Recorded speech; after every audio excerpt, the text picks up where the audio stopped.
प्रदेश में आईटी के छापा लले के पूर्व सीएम रमन सिंह मीडिया से मुखातिब हो भूपेश सरकार ला जम के घेरीस। मामला में रमन सिंह यहाँ भूपेश बघेल ला नैतिकता के नाते इस्तीफा के मांग करीस। 30 जून को आईटी की एक बड़ी कार्रवाई हुई और छापे के दौरान बड़ी मात्रा में नकदी और बेनामी संपत्ति के दस्तावेज जब्त किए गए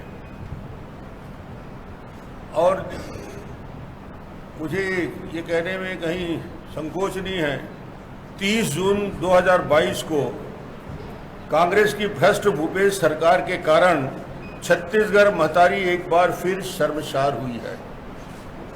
ये मैं इसलिए कह रहा हूं कि इस प्रदेश के मुख्यमंत्री के डिप्टी सेक्रेटरी के दुर्ग के आवास में 24 महीने में दूसरी बार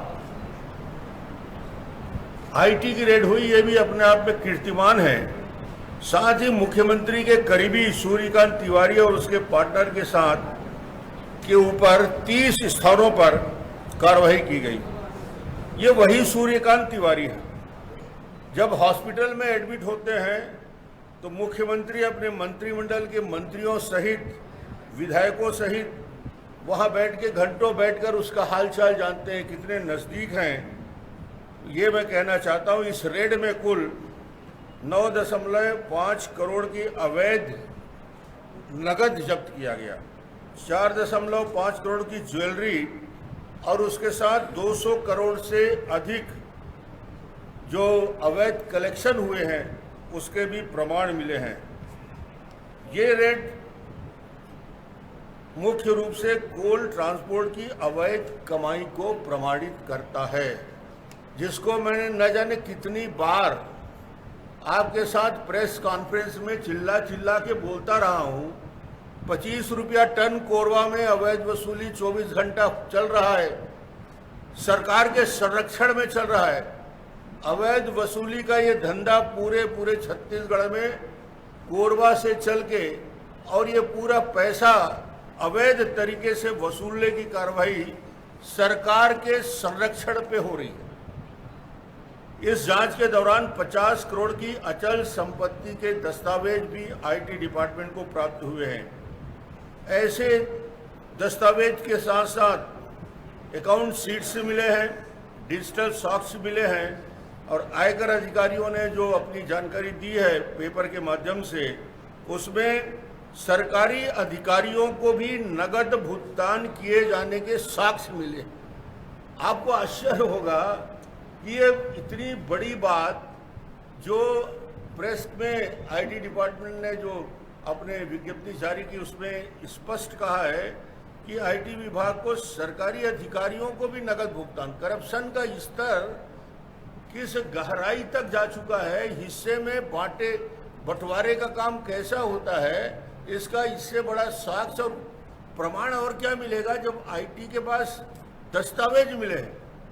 और इसकी सभी चीज़ों की आईटी विभाग गंभीरता से जांच कर रहा है और इन अधिकारियों को भी जांच पड़ताल में बुलाया जाएगा। इस जांच में सूर्यकांत तिवारी द्वारा कोरबा में एक कोल वाशरी खरीदने के 45 करोड़ के अघोषित कैश का भुगतान का भी प्रमाण मिला है। हाल ही में विधानसभा चुनाव हुए, उसमें कैश भुगतान के प्रमाण आईटी विभाग को मिले हैं। उत्तर प्रदेश का चुनाव हो, असम का चुनाव हो, खैरागढ़ का चुनाव हो, कितना व्यापक पैमाने में हम जब बोलते थे कि सोनिया गांधी का एटीएम है भूपेश बघेल, तो उस समय आप लोग इसको गंभीरता से नहीं लेते थे। अब तो एटीएम प्रमाणित हो गया। बीजेपी नहीं कह रही है भाई, आईटी डिपार्टमेंट कह रहा है कि वो दस्तावेज उनको मिले हैं कि छत्तीसगढ़ से पैसा, ये जो करोड़ों कई हजार करोड़ जो कोयले में कमाई हो रही है, ये सारे हिंदुस्तान के चुनाव में जाता है। उसके रूट के बारे में भी जानकारी मिली है और ये आईटी विभाग की प्राथमिक जो जानकारी मिली है, कई सौ करोड़, स्पष्ट है कि कई सौ करोड़ के उगाही के प्रमाण उनको मिले हैं। इस पूरे कार्रवाई के दो केंद्र बिंदु रहे। सूर्यकांत तिवारी और डिप्टी सेक्रेटरी मुख्यमंत्री। यह ध्यान देने वाली बात है कि दोनों भूपेश के लिए काम करते हैं। इसका मतलब है कि भूपेश बघेल यानी मुख्यमंत्री का संरक्षण के बिना इतनी बड़ी अवैध वसूली कैसे होगी और फिर वो यहाँ चुनाव में उसका उपयोग कैसे किया जाएगा, इस धन का कैसे दुरुपयोग किया, ये मैं इसलिए बता रहा हूँ कि सरकार ने 3.5 साल पौने 4 साल में पूरी तरीके से भ्रष्टाचार के दलदल में फंस चुकी है। इसलिए मैं कहता हूँ कि छत्तीसगढ़ महतारी का सर शर्म से झुक गया होगा। हमने अभी 15 साल मुख्यमंत्री था मैं। ऐसा नहीं है कि आईटी के रेड नहीं होते थे भाई, आईटी के रेड होते थे मगर मुख्यमंत्री के दरवाजे में ताला नहीं लग जाता था। आईटी के रेड होते थे, अधिकारियों के यहाँ पुलिस जमा नहीं हो जाते थे 30-30, 40-40 की संख्या में। आईटी के रेड होते थे मगर जिस प्रकार एक एक अधिकारी, और अब लोग जानने लगे हैं कि किसके घर पुलिस गया है तो मालूम हो जाता है कि आईटी वाले आने वाले। कुछ लोग अंडरग्राउंड परमानेंट हो जाते हैं, ये सब जानता है, मीडिया छापते नहीं हो मगर सब जानता है कि कितने लोग अंडरग्राउंड हो गए हैं। और ये भी मालूम उन्हीं से होता है कि आईटी वाले आने वाले हैं, खबर लग गया है। तो ये एक प्रक्रिया हो गई। मुझे लगता है कि 10 साल में हमने देखा और 10 साल में कभी इस प्रकार की घटना आईटी का हुआ, हमारे अधिकारी भी थे, उनके खिलाफ भी आईटी की कार्रवाई हुई।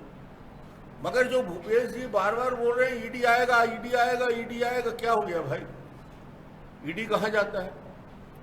जहाँ सीबीडीटी या इनकम टैक्स डिपार्टमेंट छापा मारते हैं, उसके बाद जो प्रोसेस होता है उसके आगे की कार्रवाई ईडी करता है। तो इनको सबको मालूम है आएगा आएगा आएगा भाई। तो उसमें बोल के अपना वजन वो कम करना चाहते हैं कि आईडी आएगा तो आएगा, प्रोसेस है, उसको बोलोगे नहीं तो ही नहीं बोलोगे तो भी उन सब लोगों को जिनके नाम हैं उनके पास पूछताछ करेगा।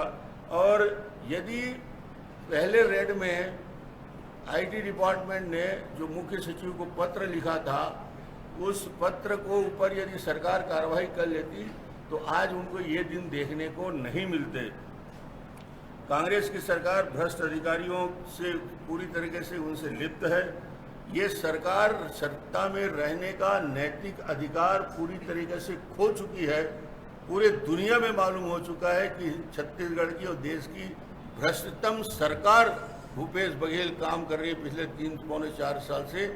और मैं तो सिर्फ एक बात कहना चाहूँगा, जब इतना कुछ खुला हो चुका है, अब भूपेश बघेल को 1 मिनट भी मुख्यमंत्री के पद में रहने का अधिकार नहीं है। उनको तत्काल इस्तीफा देना चाहिए, ये भारतीय जनता पार्टी मांग कर रही है।